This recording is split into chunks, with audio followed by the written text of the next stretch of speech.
I'm Kat Corbett. It's the 25th anniversary of Californication, Red Hot Chili Peppers' seventh studio album. To dive into it, to look back at it, the man behind the drum kit, the backbeat, truly a renaissance man, actually, if you look into the history of Chad Smith. Chad Smith. No, I wouldn't look too deep. Happy birthday. Oh, you're nice. Thank you. It's your birthday. This album. Yeah, this one right here. What's like the first thought about this? It was a lot of fun making this record. No, you said something scared you or something. No, the beef with people was that when you master a record, at the time it was really how loud you can get the record. So when it comes on the radio, or you want it to be the loudest thing that comes on. Right. And Rick Rubin had this guy that he had used, Vlad, in New York, who somehow, through his magical mastering techniques, had gotten records to really be the loudest.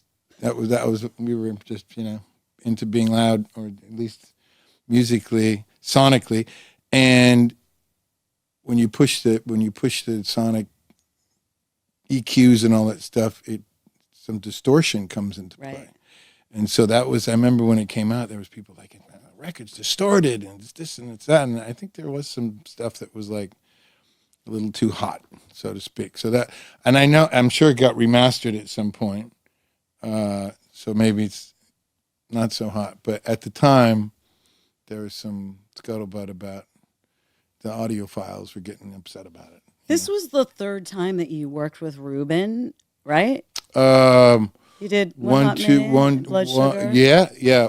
Blood Sugar, One Hot, and then the main thing was John Frusciante coming back in our band. For sure. That's what I wanted to ask you about. This is a weird time. You have Dave Navarro leaves, John Frusciante comes back. Yeah. You're about to get into this new album. Like, what is the mental state of everybody in the band? Like, where are you guys at emotionally? Well, previous to John joining the band, we were in a bit of disarray. It was Dave, was going through some challenges, and I remember we had to play some makeup shows, and we were rehearsing for him, and it didn't go well. We had to cancel them. The band was not in a good place.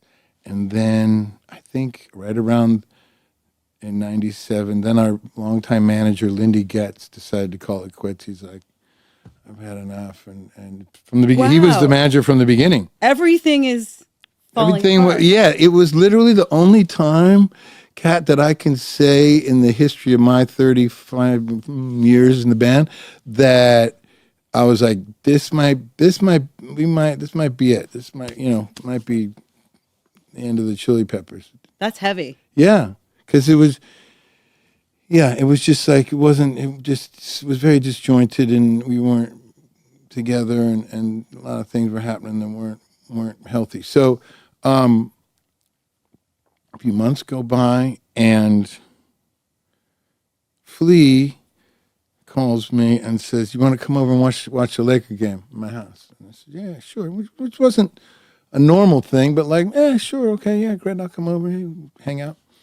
And I come over, and I get there, and Anthony is there as well. And I'm like, oh, okay. All right. And he turns to me and goes,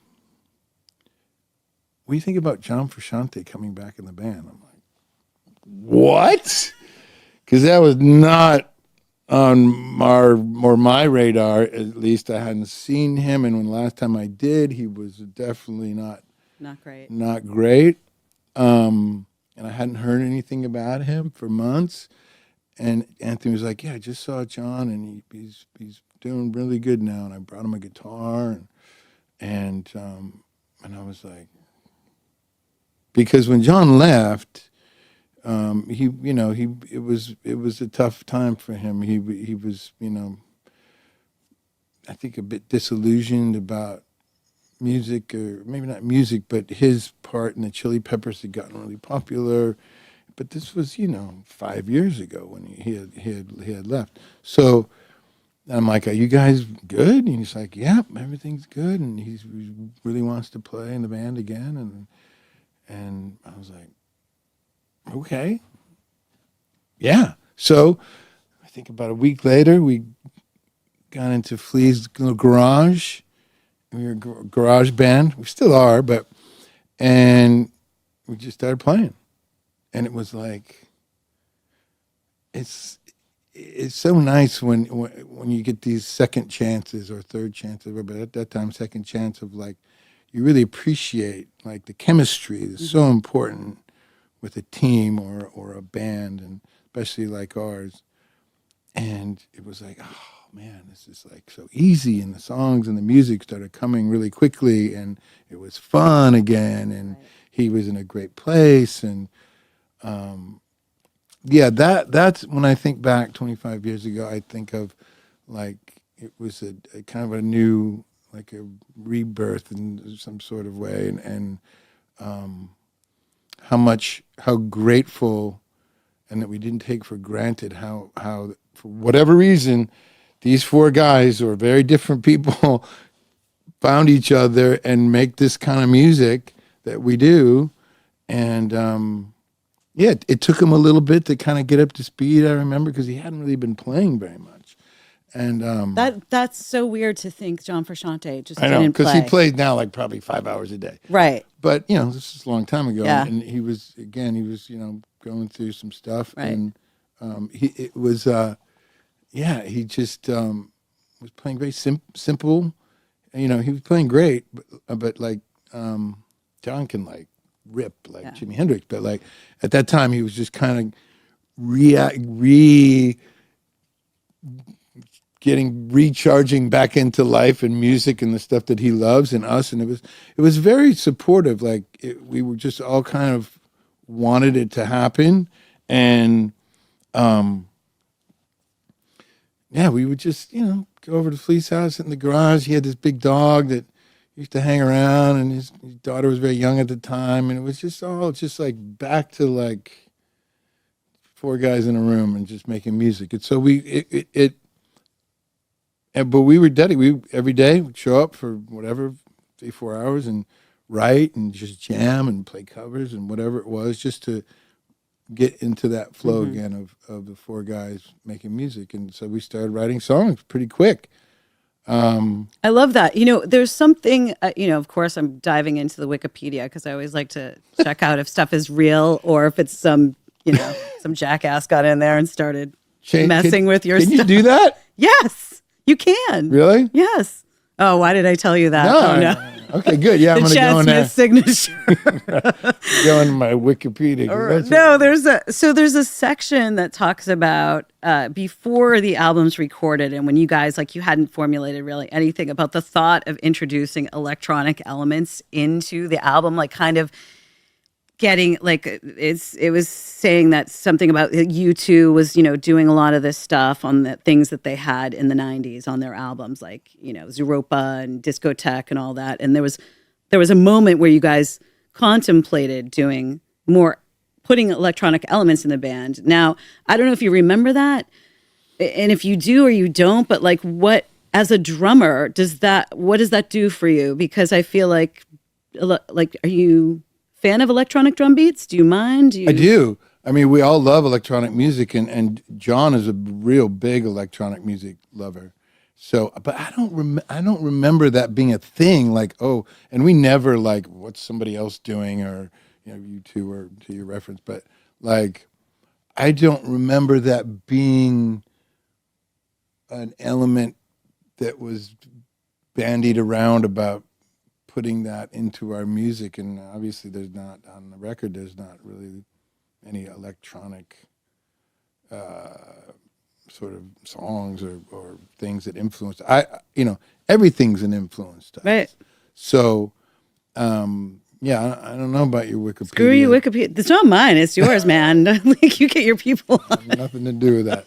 No, that I don't. It doesn't ring a bell as that was like a thing. Okay. Yeah. No, we're very organic. When we get together, it's just like there's no preconceived ideas of let's play like this or how about that or what about that sound. It just happens, and you know, we, as we always have in the beginning, lots of songs come from just jamming, like improvising, just like almost like jazz musicians. We get in a room, like I say, and we just, somebody's got a riff, or Flea starts a bass line out in E, and we just go. And if something good happens, like, oh, cool, that's good. Maybe we can find something that goes with that. And or someone has, like I say, somebody has an idea, a bass line, or I'll start a drum beat, or John will have a riff, and then it's just everyone adds their thing to it. Right. So that's what I remember. And still to this day, that's pretty much what happened. But there's never one way. But like, I think, is this, I have to look at the record. Is this the one that has warm tape on it? No, never mind. Yeah, none of these, you know, there's this record has some, so we wrote. Like we, Yeah, there's like a lot of records. There's a lot of extra ones. Like there's, I'm hopefully it's on the right ones. There's a song called Gong Li, which was some kind of thing that John and Flea did this, a very, it's in unison. It's in a weird time, and I remember thinking, like, what? But then there's a chorus part that's like Anthony sings over. That's like, oh, okay, I can play to that. That one's really cool. There's another one called, because this is back when you would put singles out, like Scar Tissue was a single, and Californication, so on. They would have B-side tracks, so you would have, of course, you know, extra songs. So they wanted ones that weren't on the album. So, do you have a vault of these extra songs? I mean, are you guys like planning on doing vaults. some? I mean, I would imagine at some point those are going to see the light of day, right? At some point, yeah, okay. I think so. All yeah. Right. We don't like to look back too much, but yeah, maybe in the that's interesting anthology, you know. Yeah. Okay. But there's stuff that we write a lot of music, and then certain things get finished and certain things come to the top. Oh, that's right. Those are the ones we should work on, and some get kind of left behind. How is it working with Rubin this time? Is it easier when you've already worked with someone, or is it harder to get in a groove of something fresh? Working with Rick was easy. Yeah. We've known him, you know, for a long time, and we trust him. He has great taste in music. We have a lot in common. He was definitely the guy. We thought about getting our old producer that produced Mother's Milk and Uplift, the earlier records, and he was... Is that Michael Beinhorn? Michael Beinhorn. Yeah. And Michael turned us down. He said, no, I'm doing the new whole album or No Doubt or somebody. And we were like, oh, okay, never mind. You know, well, so I guess that didn't work. And I was like, we always kind of bandy ideas about different producers, even to this day. And there was one record we did. We wanted David Bowie to produce one side and Prince to oh my God. Like shit like that. We were just... That would have been amazing. Yeah. So, but Rick just, you know, he's like the fifth kind of Chili Pepper, so to speak. So he was amazing, and it was comfortable working with him. Obviously, we've worked with him since quite a bit. This album, so here's the thing, because, you know, if you're following your records, like record sales, whatever, Blood Sugar Sex Magik, like Explosion, that is when you guys really arrive, right? Yeah. It's an amazing album. One Hot Minute comes later, and it didn't do as well. And then you have Californication after that. And that album blew up. And I'm thinking to myself, if I had a dime for every time I had played one of these songs in my radio career, I would be on my own island right now, sipping margaritas. We wouldn't even be talking. My birthday crew, flying them in. We would not be talking right now, Chad Smith. Around the World, Parallel Universe, Scar Tissue, Other Side, Californication. Those 5 are massive when it comes to singles. Right off, we're coming in hot right off the top. I mean, that's bananas. Yeah. For people who are We still listening, play that all those doesn't songs. happen. That doesn't happen often. Yeah. You get one or two if you're lucky. Yeah. So Yeah, you know, like I say, we just sometimes you get in a groove and it just starts coming and it's once the tap gets turned on, you want to keep it on as Yeah. much as you can. Rick was really good like that. Like keep writing. You know, some of your best stuff comes at the end. But we had Parallel, Scar Tissue was early, Easily, Emit Remus. I remember those for sure. Dirt. And we had written those songs and kind of had them together, and then we went to. It was towards the end of the year, and so like I remember maybe it was November, December, or probably '98. Maybe it was '97. Ugh. And we went up. We said let's like just demo the songs that we have that we normally really wouldn't do, but it was like, you know, everyone's going to take a Christmas break and we'll start writing back again in January.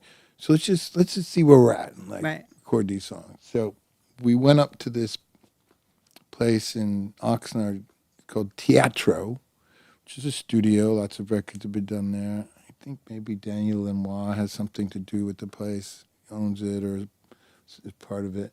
And we went up there and recorded a bunch of what we had at that up to that point, those songs, and then some other ones that never saw the light of day. Maybe they're a song called Bunker Hill.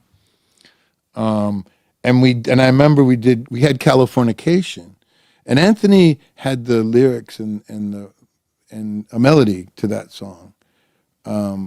He had traveled quite a bit before we got together and do that between those 1 Hot Minute record and so almost always the music comes first. He gets inspired by the music, and then he writes the melody and lyrics and stuff. That's almost usually how it happened. But he had this, you know, thing about Californication. And it was cool. So I remember we went up there to record it, and we couldn't come up with the right music to it. And I'm sure it's on the internet web somewhere of like a reggae version. No way. Right, because didn't like the demos get leaked somehow? Yeah, of course. Yeah, I know they're there because people have like sent me reggae version. It's got a reggae tinge to it. Very interesting. So, but we couldn't, you know, it wasn't right. And not until we actually went into the studio, and this is kind of a lesson in perseverance of like, you know, and I want to credit Rick Rubin as well. He's like, I know there's a song in there. Like the melody and the words are great. You guys got to just find the right music for it. And I remember we went to the studio.